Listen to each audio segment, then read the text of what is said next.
Good morning, everyone, and welcome to our webinar this morning, where we're going to deal with the teaching practical test, which is mainly the third year one. As a result, there's sort of two TAT, well, there's a TAT and a TPT. So the TAT teaching ability test would normally be for the first year associates. And in the third year one, the one that we're going to discuss today is a teaching practical test. Just quickly, the difference mainly would be the first year one is just the lesson, whereas the third year one is the lesson together with the awkward lie shots and those descriptions. So without any further ado, I'd like to welcome John Dickson. Thanks so much for joining us today, and we're looking forward to your presentation. Hi, everybody. Really nice to be here.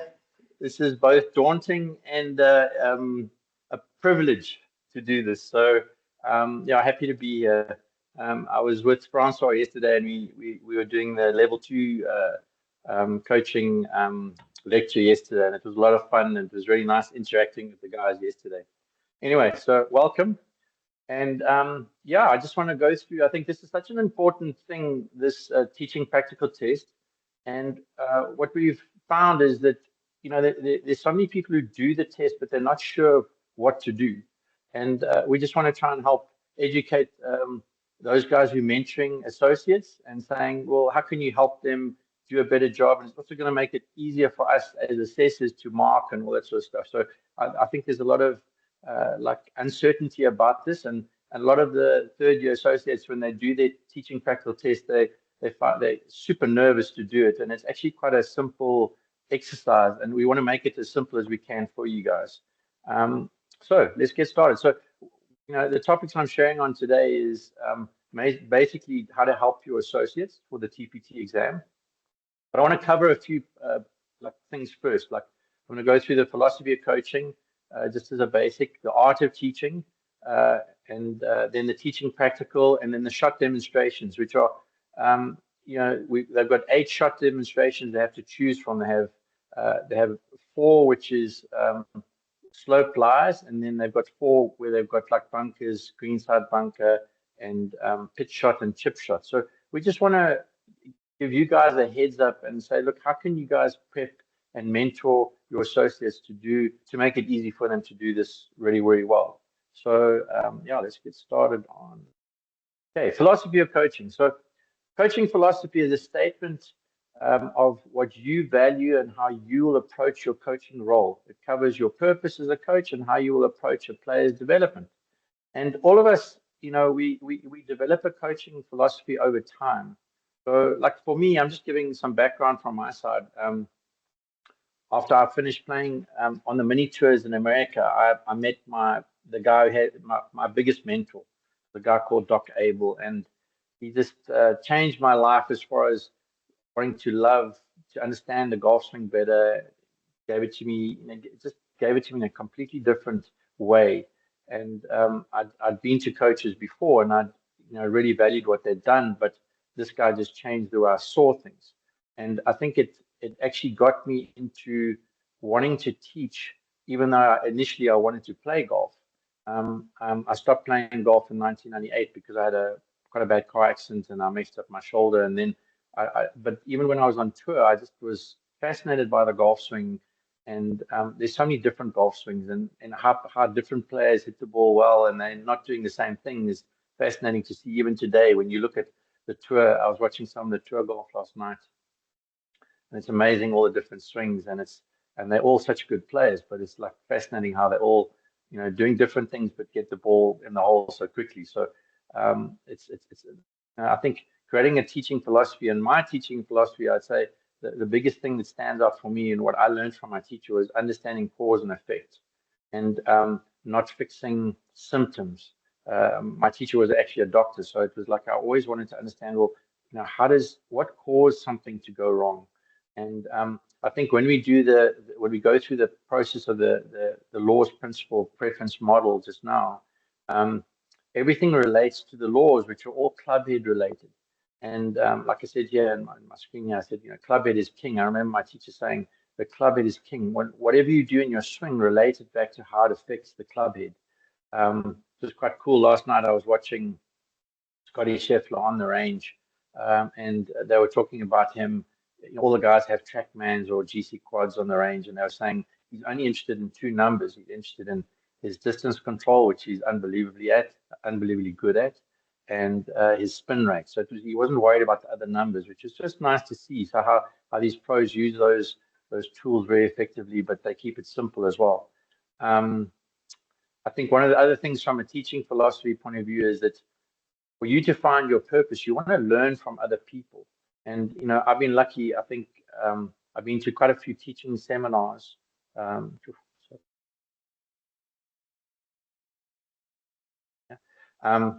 been to quite a lot of teaching seminars, and it's been amazing to learn to see how other people think and how they see things. And I think when you looking and learning from other teachers, it makes you question yourself and makes you always want to try and be better and not just be stuck in a way like a method of teaching where you just stuck to one way. And again, there's so many different swings, and your students are so different. So you want to learn and learn how to deal with different people in different ways, but still stick to the laws, principle, preference model, which again we're going to cover just now. The art of teaching is quite an interesting thing for me because I said, the teaching in the modern world, it's like amazing how the kids that we teach have got access to so much on the internet, which 20 years ago you didn't have access to much, and it's amazing how educated they've become. And I think the art of teaching now is actually sifting through all the information that we've got because we've almost got too much information about golf. And I think to become an effective teacher, it's like here's quite a nice statement that a good teacher prescribes, a great teacher diagnoses, evaluates the pupil, then prescribes, recognizing individual differences in students making teaching an art. So I think one of the best things I learned from my mentor was you must adapt to the student. The student mustn't adapt to you. And it was like such a key thing for me because I think, when I first started teaching, I'd almost like throw the book at someone. Like I had quite a lot of knowledge, but I didn't know how to like almost disperse it. So I just prescribed things. And, I think the art of teaching is like, it is number one is effective communication and like reading the student you've got and communicating like in the simplest way you can. So keeping it simple. I think developing relationships, understanding where your student is and where they are and how they think and how they feel.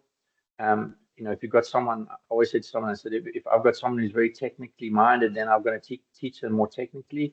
And so that's adapting and making sure I don't want to throw technical stuff at someone who doesn't want to be in that situation. So I think it's using modern technology wisely. I think we throw a TrackMan to a 24 handicap, it's almost too much for them, even though it's a fantastic machine. I think it's much more relatable to a better golfer. And but even in that case, we need to use these things wisely. And again, there's an art to that. So I think it's important to create a team. I know from my perspective, like I did the TPI course, but I don't feel I'm knowledgeable enough in that field, even though I know quite a lot about it. And I've done, the certifications for level 1 in that. But like, I'd rather surround myself with a good buyer who's an expert on that, and at least communicate with that person so I can like be more effective in how I teach the person I'm going to teach, where I'm getting them to go and see someone who's really good at that stuff, and I know I'm not good enough at that. And then, like I said, I think the art of teaching is also learning from others. And like I said, we've got access to the internet where we can go and see how other people teach and what they think and all that kind of stuff. And we can go to teaching seminars and stuff. And I think that's unbelievably useful to do that kind of stuff. So I think the art of teaching I think there's too much of the science of teaching, and I think most of us have forgotten the art of how to teach, and we've got to get the balance of all those things correct. All right, so now we're going to go into the teachability, practical TPT. And like Francois was saying, the TAT is for the first year associates, and the TPT is the teaching practical test, which I must say a lot of the guys dread. And I said to Francois, we actually had to help a guy overseas last night who was doing his final exam, but he had to do it online. So he was sending us videos and doing his exam like remotely, which was quite challenging because you're not actually standing there. He's having to video everything and that, and it was quite a different dynamic as to how to do a TPT. And then both of us actually discussed it at length as to how could we do that better. But so we really it's nice to when we've got the guys doing it and we've got them in real life, where they're in front of us, which is much easier. Anyway, so the things that we're going to go through for the teaching criteria here for your TPT is ball target line, the ball flights, the matrix, which I find an incredibly useful tool, and hopefully, I'm sure you can get the matrix. Francois can send it to you guys, and it's just an amazing tool just to help your associates say, hey, let's simplify this whole thing so that you can prep well to get through this and get a good mark. We're going to cover the laws, which are all club face related laws and impact factors. We're going to cover some of the principles, and then we're going to the preferences are really important because, like I said, I was saying to Francois, I said, I think a lot of the associates doing these exams, they arrive and they caught up with more principles and they're forgetting to just focus on the laws and principles.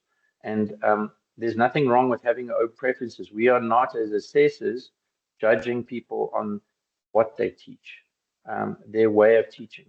And even when we do where they're doing the clinics, where they're doing a downhill lie or bunkers and that, said someone, I might have a different methodology for a bunker as a teacher, but when they're doing their test, if they've got a different method of doing a bunker, but they're teaching people how to do a bunker shot, that's what we're wanting them to do. We're not judging them from our perspective, from a teaching perspective. We judge it. This is all about laws and principles, and they can throw in their own preferences as they go along. All right. So ball target line, I'd say this is the most important thing. And like I said to Francois, like I think 7 or 8 years ago, I gave this a TPT to a guy in Durban, and he did an amazing job. But he never ever, he forgot, because he was nervous, he forgot to establish a ball target line. So we had to fail him because he didn't have a ball target line. So we couldn't actually see what the ball flight was, where he didn't have a ball target line. He just said, well, the guy had a pull hook, but he never said from where, and he didn't establish a ball target line. So we make this slide very visual, because you'll see as we go into the matrix, the first thing that you want your person to do is, once the students warmed up, is they must establish a ball target line, because the TPT is all about the ball flight. And if you haven't got a ball target line, there's no ball flight. So I can't stress this enough, because it has been forgotten in the past. We must know our ball flights and the terminology. So here's just a nice colorful slide, which is actually dealing with more club path, and it's just showing that you've got pull hook, pull slice, and it's showing you the path here. I just like this because it's quite colorful and it illustrates it pretty well. Then our next slide is actually the ball flights and the terminology. And I can't stress this enough either, is that you can't have a big hook and the guy says, no, it's a big draw.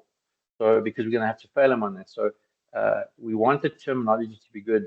And I mean, I find this in my own teaching. I'll say, hey, a guy had a big draw, and I don't want to say to him big hook because it makes it sound bad. But so I think sometimes we are a little bit loose with our terminology, but I think it's very important to make sure that the terminology is right. So we've got our 9 ball flights, we've got straight, we've got a little draw, we've got fade. And a draw and fade is, if it finishes 3 or 4 meters left of target or 3 or 4 meters right of target, those 2 shots, it's very acceptable to say that. We're not going to judge, if it's 5 meters left, maybe you're starting to look at, or 5 or 10 meters left, then you're starting to look at it becoming a hook. So we use our discretion when we see something like that. And I think it's key for even the associate to say, look, it's, the ball flight was a draw, but, it was becoming, with the other ball flights, was becoming a hook. And then, so they are, because we asked them, what ball flights do you identify? So again, here's a really nice slide just to understand the ball flights or the names of the ball flights, and then be able to name them with the right terminology. The teachability, process, I think this is really crucial, because what we found is we've had some people who struggle with the timing of it, because the basic TPT is a half an hour. It's just a half an hour lesson. And there is a bit of a time criteria. So the guys need to practice this and get it within the timing. So what this chart does is allow you to kind of like go through the process. And I've almost like given it when we doing the assessing, when the person's doing the exam, we actually do clock what they're doing. So my kind of like idea is your meet and greet's very important, and we normally say, well, try and allow for like 3 to 5 minutes for the meet and greet, where you introducing yourself to the pupil, getting a person to warm up, you're asking them relevant questions, or have they got any injuries, how often do they play, and get them to warm up with pitching wedge.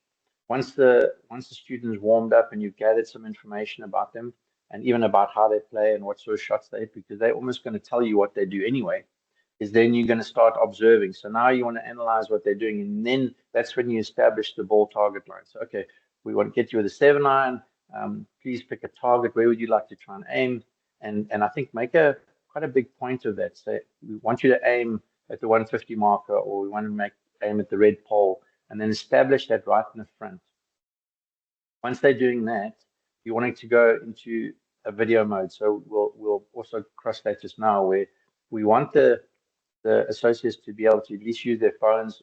90% of them will have some sort of software on their phone, Coach Now, V1 or something like that, where we want them to be able to video from face on, from down the line, and the most important one is from down the line.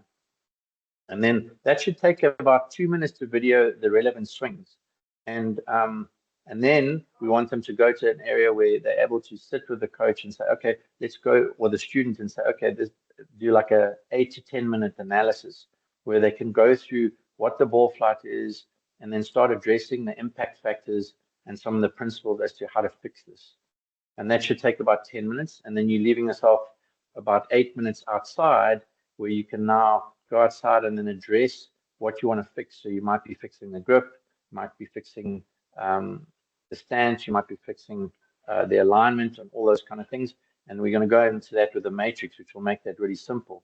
But then you're allowing yourself to have like quite a good disparity of time. So like I said, for me, it's like 3 to 5 minutes meet and greet, like 5 minutes to analyze and gather information, and then video for 2 minutes, and then 10 minutes for analyzing what you videoed, especially from down the line. And then, like I said, 8 minutes or so just to wrap up and then give someone a fix as to the things that you're looking at, and then an action plan going forward. So I think this diagram is quite helpful. You can see here, it does address things like there's certain questions you can ask. Have they got, what's their mobility like? What's their card, what's their speed? What's their strength? You can address equipment. You can address those kind of things. But again, I would try and keep this as simple as possible. So the key to this TPT is, again, the ball flight, recognizing the ball flight, and then identifying impact factors that are causing the ball flight to happen. And then, like I said, you're adding a value to this by going into some of your preferences, which is fine, but we want to stick to the laws, principles, model as much as we can. Now, the matrix I find amazing, even from my own teaching situations, because, and as you can see here, I like colors, because if it's just a black and white piece of paper, I get a bit lost.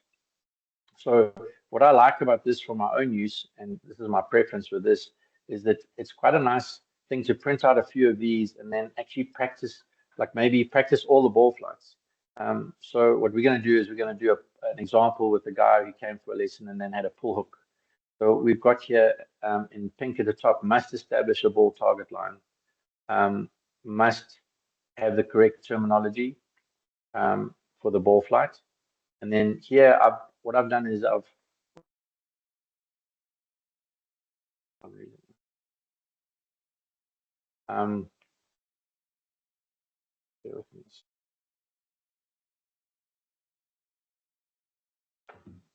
so and then what I've done here is we've got the 5 laws, and like I said, there's actually a 6th law, which is dynamic loft, which we haven't got on the sheet here, but dynamic loft is where your club face is at impact.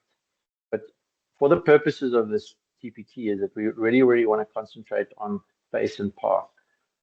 Because what we find is when the associates try to concentrate on all of these things, they get a little bit confused and they almost, like I said, like throw the book at it, and then they almost get in the way of themselves. And like I said, the key to this is making it as simple as possible. And it's interesting because once you've established face and path and you understand where those are, centeredness of strike, angle of attack, and speed kind of come into it anyway. Like almost you bleed into that by default. So I always say to guys that I'm trying to help prepare for this is focus on the first two, and then your principle that affects the face the most is your grip. So I'm so glad it's on the chart here as the first principle because it has the biggest influence on the face. And like I said, just following through this gives you a nice template and a simple template to then go through that half an hour lesson which they're going to give. Okay, so now we're going to go into an example here. So here we've established a ball target line. We've identified that the student hit a pull hook.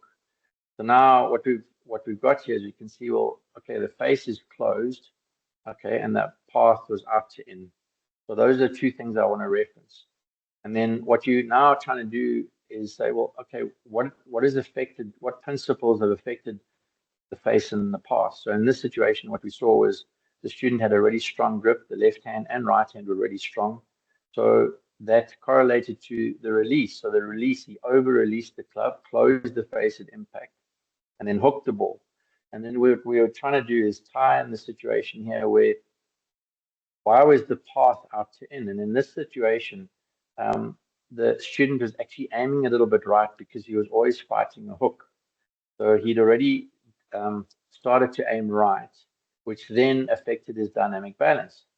So what we were doing here is instead of focusing on 6 or 7 principles, we were just trying to say, okay, what's the law that's affected the most? In this case, it was the club face. What was causing that to go wrong? It was the grip, which then made the release become an over-release. And then the other two were in there because he was compensating for those. So we just trying to see, well, can you tie this together? And then can you now come up with a solution? So when the student goes out, they're not trying to fix 10 things. They're going to fix what's happening with their face first. So then the student went outside and said, okay, we've identified the ball flight. It's a pull hook. So went outside and the solution to this was saying, okay, let's try and fix your grip. And then that fixed the release.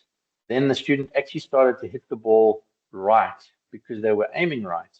And then we were able to fix the aim. And then as the aim got better, then the dynamic balance got better. And then the pupils started to hit a better shot.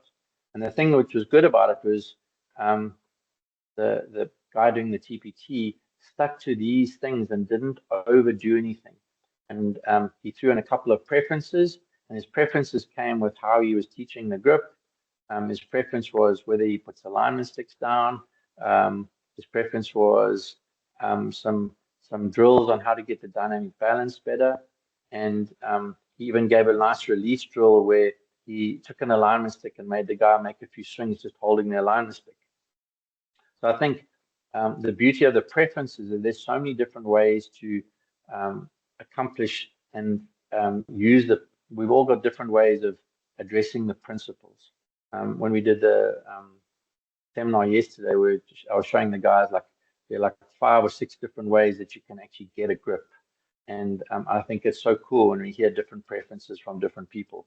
And that's what, like I said, we learn from our mentors. So I think from a mentor perspective is helping people to give drills. I'd say one of the weaknesses in most of the TPTs is that guys will focus on what they're fixing, and then they haven't got enough knowledge to show good ways to fix it.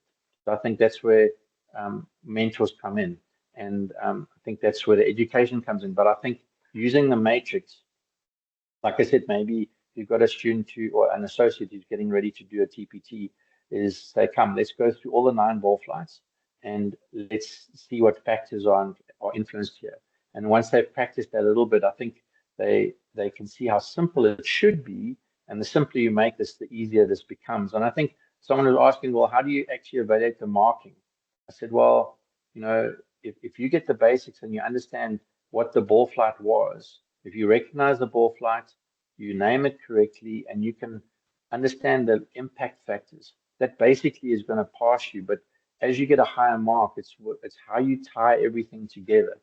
And then if the person adds in like really good preferences to explain and get the person to make the ball flight better, that's just going to make the mark go up and up.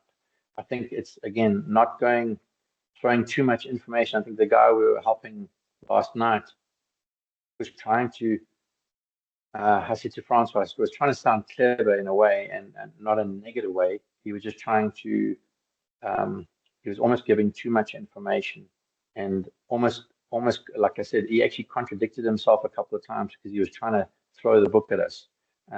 So I think the key here is helping your students make this as simple as possible. And I think the matrix is a very, very useful tool to help you do that.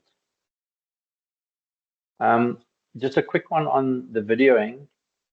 I've just got an illustration here of using the V1 program. And like I said, ideally the student or the associate should be filming the student from face on. I always advise them, like if they've got a grip issue, is actually film the grip. I do that in my personal teaching, where I want to, if someone's got a bad grip, I want to show them what it looks like, because it's hard to tell them what it looks like. It's so easy for us to say, oh, your grip's strong, but if they actually see what a strong grip is, then there's a good chance they'll actually self-fix it as well. But the most important part here is and that's what I'm showing here, is filming from down the line. Normally, and I think again, it's a preference here. When I film a person, I film from between the feet and the ball. But for the purposes of the TPT, is because the ball flight is such an important thing, and you're wanting to see whether the ball flight, where does it start? Does it start left or start right? Is my suggestion is for the TPT is actually filming from down the ball target line, which I've illustrated here with the line here with Tiger Woods here. So if we saw the ball flight after he's made impact, you would instantly see whether the ball started right, started left. Also easy to see what the path is. So it's just a suggestion, and I think everybody will have their own idea of this, but I've just found that's the best way to help the students say, okay, I can definitely identify what the ball flight is, because everything's going to go back to the ball flight, and everything's going to go back to, well, what are the laws? What are the impact factors or laws that are affecting this ball flight?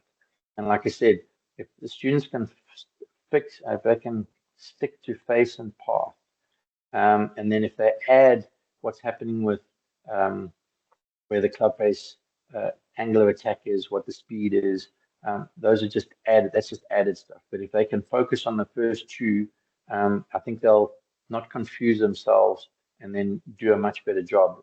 I said to Francois, I said, it's been quite interesting. Some of the best students we've had during the TPT have actually been guys who don't teach. They're in club management and stuff, and they haven't really done any teaching. And I found that I think I've had 3 or 4 in the last 5 years who did such a good job because they made it as simple as possible, and they didn't throw in too much. And then we found that we've had quite a few guys who teach quite a lot, and then actually throw in almost too many preferences, and they throw in too much information. And we had one guy who went to like 40 minutes, I think. And so he went like 10 minutes over because he was so caught up with what he was trying to teach the guy. And then he actually forgot to go back just to, well, what's happening with the ball flight and what's causing the ball flight. So I think, again, we want to make this process as simple as possible for the student or for the associate. And if you can keep it as simple as you can, that'll be great. So that's the basics of the TPT. Quite interesting here. I was saying to someone, this is just a little funny video that I saw. I'm not sure if I can play it. This is the bizarrest swing I've ever seen. So it'd be quite interesting doing a TPT for this.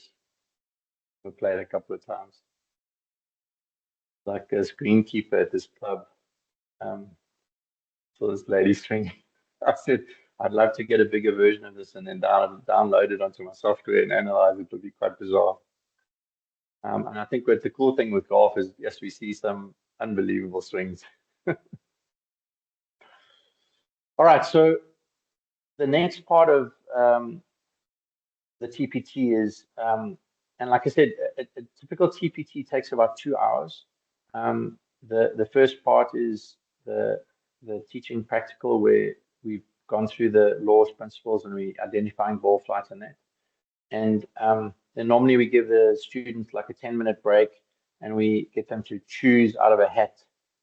They go choose 2 out of these 8. And so I just want to go through these just basically, and just give you guys an idea of what we're looking for from this.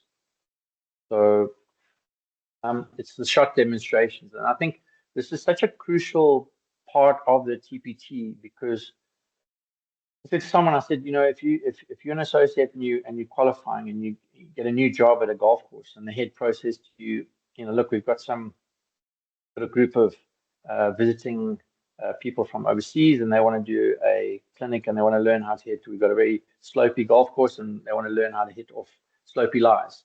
And I think it's really important I think it's undervalued, if that makes sense, because I know from our own personal capacity, we do a lot of clinics. We do 3 clinics a month for the members at the club, and and they value it, because we're just giving on information to, we do a group of 12 people, 2 ladies clinics a month and 1 senior clinic a month. And it's amazing how they love it, because we're just giving a different clinic every month. And I think it's a very good thing to boost morale at a club. We find it generates lessons without us trying, because we might have 12 people come to a clinic, and we're doing a bunker clinic, and then someone who's really struggling with it, and they say, oh, can I take this further? I'm really still battling with my bunkers, even after the clinic. And I come for a private lesson just to really help me with my bunkers, because I battle with bunkers. So I think this is something that's really important to get across to associates, that it's a revenue spinner. It's from a lesson perspective, it creates lessons. It creates a really good vibe at the club. And I mean, from our personal perspective here, we actually give 3 free clinics to the club every month, and it's our way of giving back to the club. And it's amazing how the people talk about it. Gee, we had an awesome clinic. We learned how we did putting today, or we did bunkers this month, or we did slope lies. I know at Country Club here, we've got quite a few holes, which there are a lot of downhill lies, and people really struggle with how to play a downhill lie. So these are fun clinics, and people get a lot out of it. So I think it's really important for your associates to learn how to do this. So like here, side of the lie, ball above your feet. I think it's like what we're wanting from the students is what's the expected direction of the shot, and it's also relating this all back to the laws. What are the impact factors that are affected here? What's going to happen to the club face at impact? One of the big things that the students normally struggle with is the face plane tilt scenario. So I'm going to go down a couple of, sorry, here's just another illustration here, ball above your feet. So this is amazing mat. I was actually looking into this mat to see if I could buy one, but they are super, super expensive. So we've got a different version of this, which is quite good, but this round one's really nice, because you can hit downhill, uphill, sidehill. I think it's amazing training aid. Here's just a nice example of the 2 different slopes and how you stand, and the expected curvature of the ball, and what's happening with the impact. I think the face plane tilt is the one that the students struggle to explain, and it's again, if the balls are if you've got a side hill lie and the ball's above your feet, the loft of the club and the fact that the ball's above your feet is going to affect the flight of the ball a lot. And I think it's just getting to explain how that works. Normally what we do is we actually you put a pencil or T on your hand, and you can what you've got one of those pointers that you can actually magnetically put to the club face. It's a really nice way to explain it. I said to guys, I use a T and just put it between my fingers and illustrate that if I've got a driver and I change the angle, there's not much change in direction. And if I've got a 60-degree, if I change angle and the club goes up, the direction is vastly changed. So I think it's a really important thing to explain to your students. Here's a really nice illustration here where it's nice and simple because here we've got the yellow lines pointing towards a target with a standard lie angle, and here we've got a ball above your feet, and it shows you what happens with face plant tilt. So as soon as you're tilting the club up and your plane changes, the loft is going to make the ball go further and further left. So I think it's really important that a lot of the guys we've had in the past struggle with the explanation of this. So important to try and put this across to the guys. Again, ball below your feet. I think it's, again, understanding face plant tilt, setup, the expected flight of the shot. We had a guy in Durban who was really nervous during his demonstration, and he said he had ball above his feet, and he said the ball was going to go right. So we had to fail him on that because he didn't understand. And he said, when we failed him, he said, "What do you mean? What do you mean?" So I said, "Well, you said the ball's going to go right with the ball above your feet." And he said, "I just got nervous. I got nervous. I forgot." So I said, "No, this isn't the easiest thing to do, especially when you're under pressure and you're being assessed." So again, if the guys can have a nice little template here and have some bullet points where they can kind of go through what's expected, how to set up properly to a slope. There's some nice preferences, like if you've got a ball below your feet, you pigeon toe your feet in. If you've got ball above your feet, you pigeon toe you kind of like call it duck footed, you put your feet out. So there's nice preferences to help people explain this. And like I said, if you add some good preferences in on how to play these shots, then we're just adding marks. And then I think a really important thing is also how you demo the shot. So the guys need to be able to describe and demo the shot. It's very important. Downhill lie, uphill lie, I'd say are the simplest ones. They don't take a lot of explanation. And like I said, there's just explaining how people have to align. And again, your preferences will be different. So some people say align your shoulders to the slope. My preference is align your hips to the slope. I have a preference where, I find the feet really important on a slope. So like on this lady here on a downslope, you can see her left foot's flared quite a lot. I've got a preference from my personal point of view from teaching is like if you're on a really severe downhill slope, I'll actually lift my right heel off the ground because that stops me falling back. And again, that's just a preference. Understanding what club to use. So if you're on a downslope, you want to use more loft because the slope's going to create less loft. And then again, can you demo the shot? I said to one guy who struggled with a demo because he was nervous and then hit a bad shot. And I said to him, well, if you had a bad shot, just say, look, this is typically what the amateurs do. So you can almost and then he hit a second one and then hit quite a good one. So we don't fail the person if they execute the shot badly. But again, it is important for you to be able to demo the shot. And I think I gave a bunker clinic yesterday, and to the guys I was with, and I love bunkers, so I was hitting a couple of bunker shots with a 1-iron, and it just creates a little bit of, I think, I don't know if the words are respect or not, but if you can show people very well what you're doing, they're going to take you more seriously. So I think it is important when you do these demonstrations that you practice this. And as a mentor, I think you want if you've got an apprentice who's going to give a clinic to some people who come to your club, it's like, well, you want them to do a good job because it's going to be a reflection on you as a mentor or as a head pro, and you've got associates under you. So I think it's very important for us to spend some time and actually teach or help our associates to do these things properly, because we're going to let them out into the big world of golf, and they are a reflection of you. So it's important to go through this stuff. Uphill high, quite a nice illustration here where you've got the person showing how they're getting their shoulders to the slope, her hips are to the slope, and then, like I said, putting your feet in the right situation would be a preference. Understanding what the ball flight's going to be. If you're on an upslope, it's going to tend to go left, and I think it's just like helping people. How do they do this? Because most amateurs don't know how to play from slopes. They'll be on the range practicing, and they're practicing from a level lie or from a mat, and then the slopes on the course, adds such a different dynamic. And like I think like our last session we did with a ladies clinic where we just did slopes, we had some great feedback saying, yes, the three holes that they struggle on, you know, their second, even a 50-yard shot from a downslope, they, you know, if you can make that better for them, they can maybe save a shot, which is like really important to golfers, just one shot.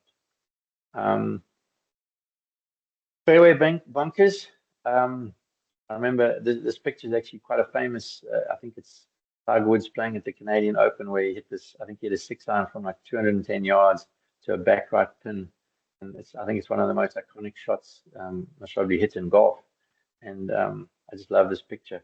You can actually look it up on YouTube. Again, understanding the objective of the shot. What we mean by that is like, well, you know, your number one objective is to get the ball out the bunker. And typically, when you're doing a clinic like this, is say, look, you know, rather take too little club and get it. Your first objective is to get it out. In this situation with Tiger, he had to get it out and over the water, so that was just added stress and pressure. And I think he actually hit it pretty much over the crowd in front of him here. And then just explaining like basics, like setup, and then some like my preferences for a fairway bunker is I grip down. I don't put my feet very much in the sand. Use more loft, take a 3/4 swing, and then can you demo the shot? And again, these are actually quite simple things, and I think a lot of the stuff we actually take for granted.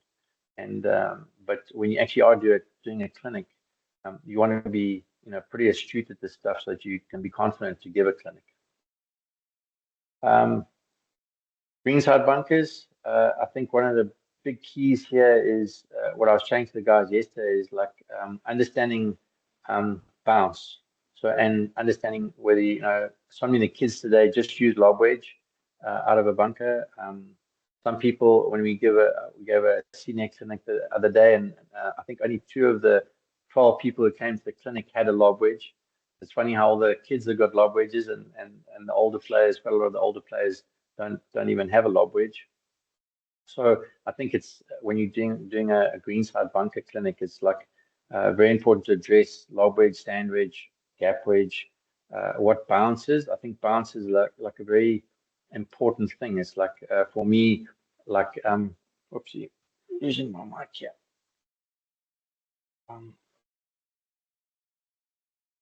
I think like my rule on bounce, I use sand wedge out the bunker a lot because I've got a lot of bounce. And I said to a guy, I said, look, you know, sand wedge is for the sand. So a lob wedge, depending on the bounce, is very relevant, and that comes into what sort of sand you're playing off. So if I've got no bounce, I use it out of a hard bunker, and if I've got lots of sand, then I tend to go to my sand wedge, which has got a lot of bounce. But I think helping people in the clinic to understand what bounce is and what bounce they've got. A lot of people don't know what bounce is, and then they've got. I had a guy the other day, he had a lot of bounce on the lob wedge, and he didn't actually know what that meant. And he said, whenever I go into a hard bunker, you know, when I open it, I just hit it in the teeth. I said, yeah, but what's the bounce on your lob wedge? I said, what you must do is actually like to debounce your lob wedge. I said, just close the face, so make your 60 like a 56, and that helps him quite a lot. So I think it's just, again, giving the basics of a bunker, how to set up, what club you're going to use, you know, how it's relevant when the sand, and you can end up giving like a nice 10-minute clinic in a bunker. And what we found in the past is that a lot of the guys, when they come in to give a bunker clinic, they almost don't know what to say, and they end up giving like a 2 or 3 minute bunker clinic. And I said to a guy, I said, you know, if you had 5 people from your club coming for a bunker clinic, you can't give a 3-minute bunker clinic. You've got to add a bit of value to it, and you must, I think, research it. And again, that's where we as PGA pros, and we've got associates, we need to spend some time with our, and I know we're all busy, but we need to spend time with our associates, or, you know, to help them with this regard, because they can't normally just do this stuff by themselves. The last 2 things that we're chatting about here is pitch shot and chip shot. So again, there's so much value in this, because we're talking about saying, you know, you can use so many different clubs to pitch. You can pitch with anything. and the pitching is just you're changing the ball flight with the different clubs. What we're expecting from here in the guys doing a clinic on pitching is understanding, again, going back to the laws and the impact factors, like what's the expected flight, how do you change the flight, ball position, weighted setup, and again, being able to demo the different shots. So you just want to be able to give a nice 10 or 15-minute clinic on pitching and show people how to use different clubs and how to get the desired result. When we're looking at chipping, I always say to guys, I said, don't just come along and chip with one club. I said, show people how to chip with different clubs. I mean, I was showing, we did a clinic the other day where, because it's winter and it's super dry, we were showing people how to hit some chips with a 7-wood and a hybrid. And and some of them had never seen how to do that. And we were saying, like, the worse the lie, the drier and the harder the lie, you're not going to take a lob wedge and hit a chip shot from a really dry, burnt out lie. You'd rather take less swing and use a longer club, take less swing and take the risk out of it. So when you're chipping from around the greens, especially in the winter conditions. So we did a clinic just on how to hit from poor lies, dry lies, and just using different clubs. So I think, like I said, it's super important for your apprentices or associates, as they're called now, to really understand how to do these things. And I think in the past, and like I said, why we wanted to do this webinar is just to say, look, guys, it's not as difficult. Oopsie, it's not as difficult as what you think. But your associates can't just go, because for me, like, the manual is like quite overwhelming. There's a lot of information there, and if they just read the manual, I think it's really difficult for them to just take the manual and then go and put it into practice. And all of us, even for me, I'm still learning every day on what I'm doing. And it's quite funny, even giving the webinar, not the webinar yesterday, I was doing the lecture yesterday. We had quite a nice discussion amongst all the guys, and I actually learned a couple of things from the different perspectives that I heard from the guys that I was with, who I was lecturing to. There's one guy, Bob, there, he's saying, hey, I helped someone, we were talking about posture and how to get posture. And he was showing how he helped a person get posture. I was like, geez, I've never heard of it like that. So it was quite exciting. I said, wow, I've learned the Bob posture. And it was really funny. But so I think the thing is, it's really good to talk about stuff. My encouragement is you've got associates, and I know we're already busy, but I think it's really key that you spend some time with them on this and helping them prep for this, because like I said, we find that I would say 60% of the associates or 70% of them, it's like one of their most feared exams, right at the end. It's the last one that they do. And I find there's quite a lot of uncertainty with this. And it's more an uncertainty of not knowing what's expected. So I hope this has helped a little bit in kind of unpacking it a little bit, and just saying, okay, well, to do the TPT is like, the key is making it as simple as possible to get the better marks. And if a person wants to get 85, 90%, they've just got to add value to it. But the key is sticking to the basics. And like I said, for the TPT, I really would use that matrix. I find it an amazing tool. It helps me explain this whole process a lot easier.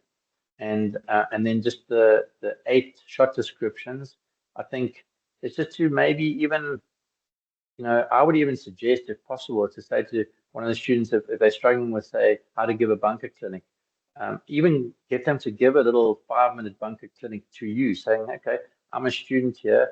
I want you to give me a bunker clinic. And I think that kind of stuff isn't being done enough. And like I said, if we can help the associates do this better, it's going to make it easier for everybody. It's going to even make it easier from our scenario as far as how we mark. And we're also wanting to upskill these guys so that when they do go out into the big world of golf, like I said, they're going to feel confident about what they're doing. So anyway, I hope this has been helpful, and thank you for your time. Thank you for listening. And yeah, if there are any questions, feel free to ask.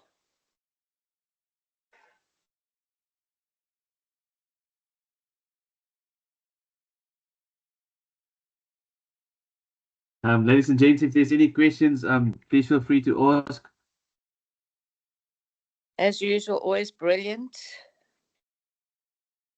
Thank you. John.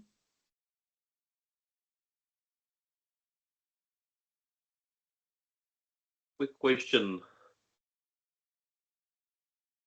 Yep. Just on the basic of like how the modern swing has evolved. Obviously, with like back when I completed my PGA and everything, it was based on the extend and release through impact model, where nowadays it's gone more towards almost like a baseball swing type movement. If you look at, obviously you do get different release patterns like between McIlroy. If you look at guys like Victor Hovland or Manu Lee with that almost hold off, is the model that you guys look for in the TPT based on current or more towards what's taught from the textbook?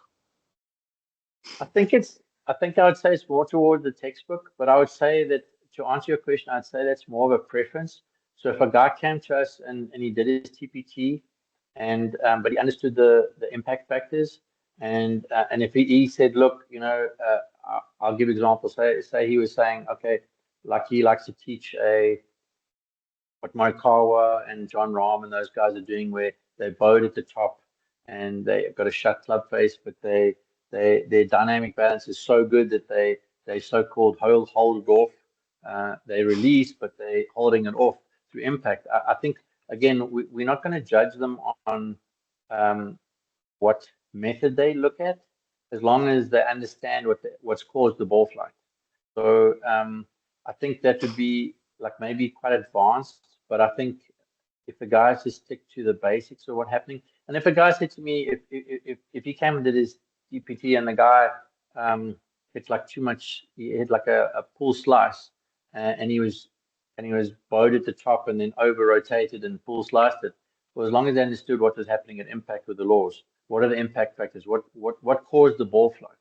So yeah, I don't think we'd worry too much about what's theory or what's what they were worrying about from that perspective. I don't know, Francois, what's your comments on that? I tend to agree with you there, John. I think it's like you said, just sticking with the ball to target, the ball flight, laws and principles related to that. I think relating the principles to those laws is still vital to the whole process. So yeah, I'm happy with your explanation there, John, as well. I think that would be a preference. And like I said in the beginning, I think what a lot of guys are worried about is that we as assessors are going to judge them on the preference. We don't judge anybody on the preference. Like I said, I had a guy come the other day to do, when he did his shot demonstration, he was doing his bunker. And it's like my bunker theory and his bunker theory were quite poles apart. But he did a really good job of explaining. I mean, if he was giving a bunker clinic to whoever, would they be able to go away and become better bunker players? Of course they would. Did I agree with it from my preference? No. But and we actually, it was quite funny because once he'd done the exam, I said, look, you did a great job. I said, I'm curious why you do that. And I said, this is how I see it. And we had like a discussion afterwards, which was quite fun. And it was cool because it's so nice to see how other people see it, because there's not one way to do it, which is like what makes golf so interesting. So like we have our ways of seeing things, and that's why, like I said, we always learn from other people, because I love seeing. I mean, I was talking to someone yesterday. I was saying, yes, I love what DeChambeau does. I don't understand it all, but I love what he does. I think it's super interesting. It makes me. I mean, like I said, when Liv comes here, he says that's the one guy I'd love to watch in real time. I'd love to see what he does, because it's like fascinating to see what he does.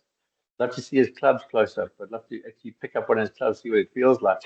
I said, that's what makes golf such a cool sport.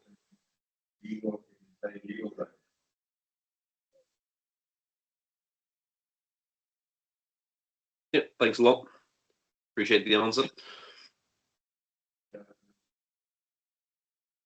All right, guys. Well, I hope you all have a fantastic day. Thank you for bearing with me here while I do this. John, thanks so much for your presentation today. Really appreciate it. I think it also provided a lot more insight to the whole process and how sort of assess everything also from the teaching practical point of view. So, once again, thanks so much. Also to all the pros that came to watch, thank you. Also saw a few associates there, so also nice to see you there. Then all the best to everyone for the rest of the day, and looking forward to see everyone at the next webinar. Cheers, everyone.